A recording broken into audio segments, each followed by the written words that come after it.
राधे राधे दोस्तों। दुर्योधन के पास युद्ध को नहीं करने के लिए कई प्रस्ताव आए, लेकिन उसने शांति के सभी समझौतों को ठुकरा दिया। युद्ध तय होने के बाद भी उस पर युद्ध नहीं करके पांडवों से समझौता करने के प्रस्ताव थे।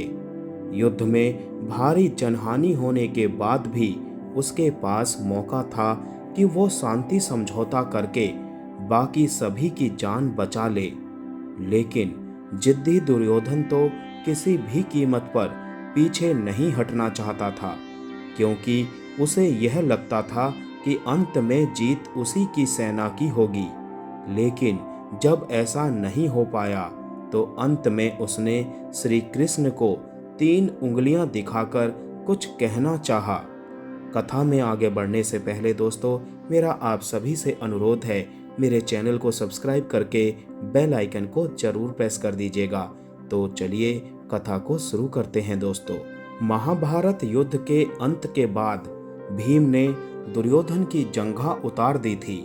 वो खून में लथपथ होकर रणभूमि पर गिरा हुआ था। बस कुछ ही समय में वो दम तोड़ने वाला था। लेकिन भूमि पर गिरे हुए ही उसने श्री कृष्ण की ओर देखते हुए अपने हाथ की 3 उंगलियों को बार बार उठाकर कुछ बताने का प्रयास किया। पीड़ा के कारण उसके मुंह से आवाज धीमी धीमी ही निकल रही थी। ऐसे में श्री कृष्ण उसके पास गए और कहने लगे कि क्या तुम कुछ कहना चाहते हो। तब उसने कहा कि उसने महाभारत के युद्ध के दौरान 3 गलतियां की है। इन्हीं 3 गलतियों के कारण वो युद्ध नहीं जीत सका और उसका आज ये हाल हुआ है। यदि वो पहले ही इन गलतियों को पहचान लेता तो आज जीत का ताज उसके सर होता। श्री कृष्ण ने बहुत ही सहजता से दुर्योधन से उनकी उन 3 गलतियों के बारे में पूछा।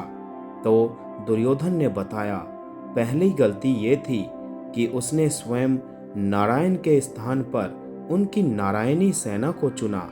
यदि नारायण युद्ध में कौरवों के पक्ष में होते तो आज परिणाम कुछ और ही होता।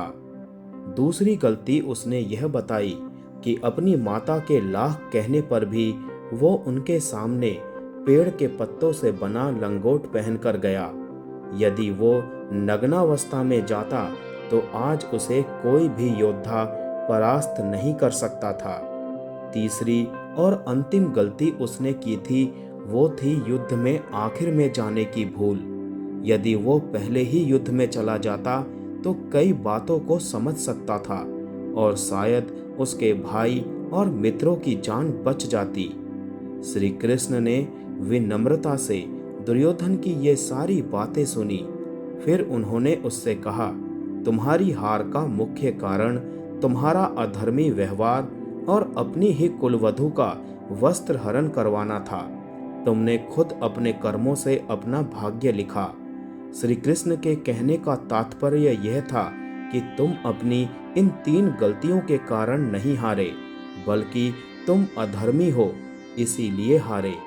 यह सुनकर दुर्योधन को अपनी असली गलती का एहसास हो गया।